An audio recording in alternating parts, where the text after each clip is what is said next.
గత కొంతకాలం నుంచి తెలుగు సినీ ఇండస్ట్రీలో వివాదాలు తలెత్తుతున్నాయి. ఒకటి పోతుందనుకుంటే ఇంకొకటి రెడీ అవుతుంది. రాజ్ తరుణ్, జానీ మాస్టర్, హర్ష సాయి, మొన్నటికి మొన్న మోహన్ బాబు ఇంటి గొడవలు, ఇక ఇప్పుడు తాజాగా అల్లు అర్జున్ పుష్ప 2 ఘటన. ఈ మూవీ విడుదల సమయంలో సంధ్యా థియేటర్ వద్ద జరిగిన తొక్కిసలాటలో ఒక మహిళ మరణించడం, ఒక బాబు కోమాలోకి వెళ్లడంతో తెలంగాణ ప్రభుత్వం ఈ ఘటనను సీరియస్గా తీసుకుని శనివారం అసెంబ్లీలో కూడా దీని గురించి సీఎం రేవంత్ రెడ్డి గారు అల్లు అర్జున్పై, సినీ ఇండస్ట్రీపై తీవ్రంగా మండిపడిన విషయం తెలిసిందే. ఇక ఇది ఇలా ఉంటే పుష్ప 2 మూవీలో దమ్ముంటే పట్టుకోర షికావత్తు, పట్టుకుంటే వదిలేస్తా సిండికేటు అనే పాట మూవీలో ఎంత పాపులర్ అయిందో మనందరికీ తెలిసిందే. అయితే ప్రముఖ యూట్యూబ్ సంస్థ టీ సిరీస్ తెలుగులో ఈ వాయిస్ సాంగ్ని విడుదల చేశారు. రిలీజ్ చేసిన కొంత సమయంలోనే తెగ వైరల్ అవుతుంది ఈ పాట. ఒకవైపు నేడు అల్లు అర్జున్ పోలీసులు విచారణ చేస్తున్నారు.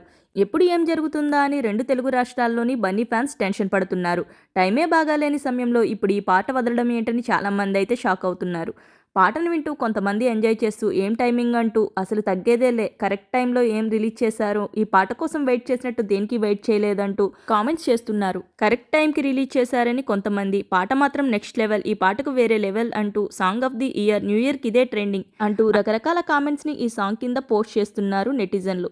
అయితే ఈ సాంగ్ని ఈ టైంలో రిలీజ్ చేయడంపై భిన్నాభిప్రాయాలు వినబడుతున్నాయి. మరి దీనిపై కూడా ఎంత రగడ జరుగుతుందో చూడాల్సిందే. ఈ వీడియో నచ్చినట్లయితే వీడియోని లైక్ చేసి, షేర్ చేసి, మరి ఇలాంటి మరిన్ని ఇంట్రెస్టింగ్ సినిమా అప్డేట్స్ కోసం మన సినిమా కబుర్లు ఛానల్ని ఇప్పుడే సబ్స్క్రైబ్ చేసుకోండి. ఈ సాంగ్పై మీ అభిప్రాయాన్ని కామెంట్ రూపంలో తెలియజేయండి. Thanks for watching.